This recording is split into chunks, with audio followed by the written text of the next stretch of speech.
This move has been thrown around more times than Krillin has been killed, so I knew I had to make a video on this.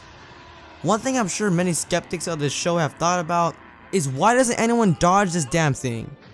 Let's take a look here. In this shot, we see Frieza is able to dodge a split-second punch from Goku at Kaioken times 20, yet he is unable to dodge a Kamehameha wave fired from far away that takes well over 3 seconds to reach him.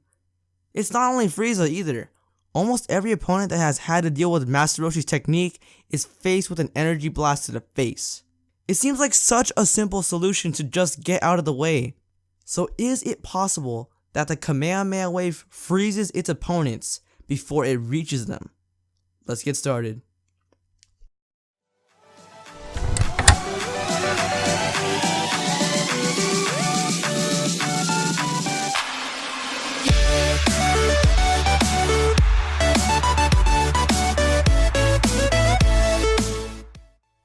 Hey, what is up guys? This is Cartoon Theory, and today I am proposing that the Turtle Destruction Wave, or the Kamehameha Wave, is called the Turtle Destruction Wave because it turns the victim into a turtle before impact.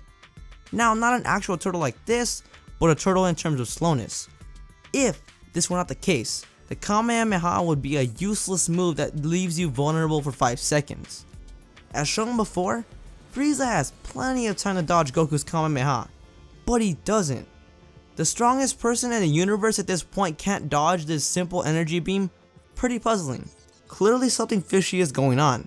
Something about the technique or the startup has to do something to the opponent. So what is it? Well, what is yelled out every single time before each Kamehameha? Kamehameha! Kamehameha!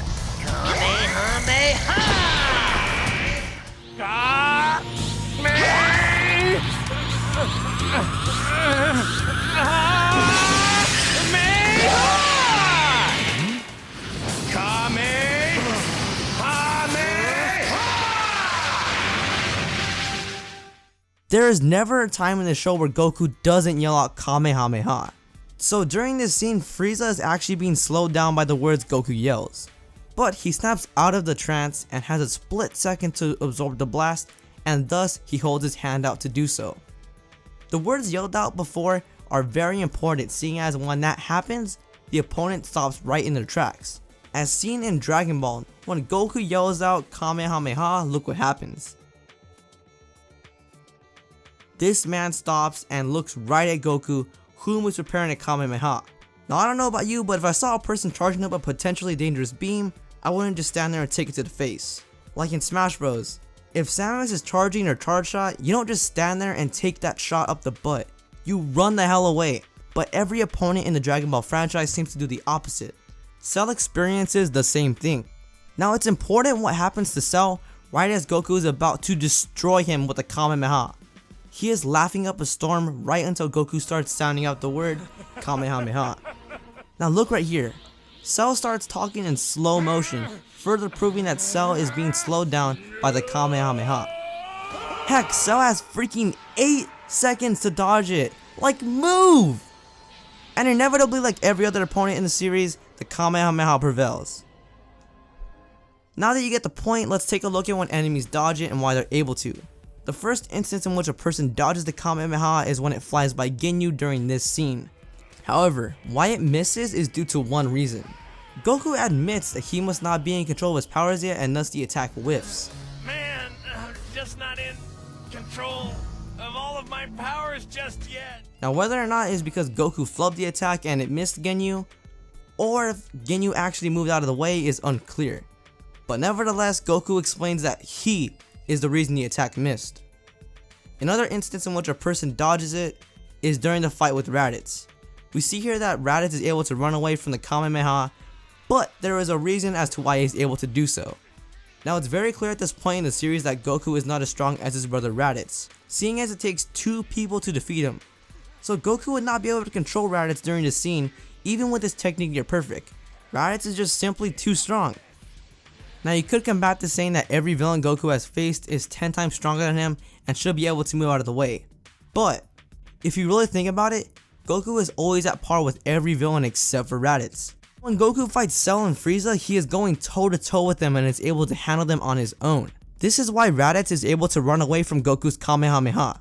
Now Piccolo and Goku, knowing that Raditz wouldn't be able to be held under the Kamehameha's powers, they both charge their own special beams at the same time to distract Raditz in order for Goku to use the sheer strength of the Kamehameha to kill Raditz. At this point, it's important to note that whenever Goku knows the beam will not keep the opponent under his control, he forces the Kamehameha to follow his opponent, otherwise known as a bending Kamehameha. We see this all the time, and even Trunks knows how to do it as a child. Speaking of which, another point at which a person dodges a Kamehameha is when Goten uses it against Trunks during the World Tournament. And again, think about the context.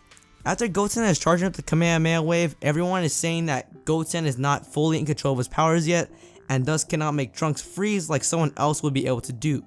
We even see this in Dragon Ball Super. Freaking Hits, of all people, could barely dodge the attack, and even then it was only because he's able to stop time. If a freaking time stopper can barely dodge it, Goku clearly has some hold on his opponent during the technique being fired and its impact. At this point, you might object, saying that there is far worse things in the show that people have not dodged, such as Piccolo's Special Beam Cannon or the Genki Dama, otherwise known as the Spirit Bomb. Now you may be onto something there, but you are forgetting the fact that when these techniques are used, someone is either distracting the villain so the hero can charge the attack up, or someone is holding the villain down waiting for the attack to hit. This is way different than the Kamehameha, seeing as it is spammed multiple times throughout battles. Master Roshi's training of Goku and Krillin may also prove this theory. As we all should know, Krillin and Goku were forced to wear turtle shells for a time on their backs until the World Tournament came.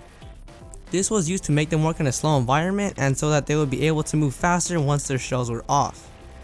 But what if Master Roshi wanted them to get used to a slow environment, just in case the Turtle Destruction Wave were to be used on them?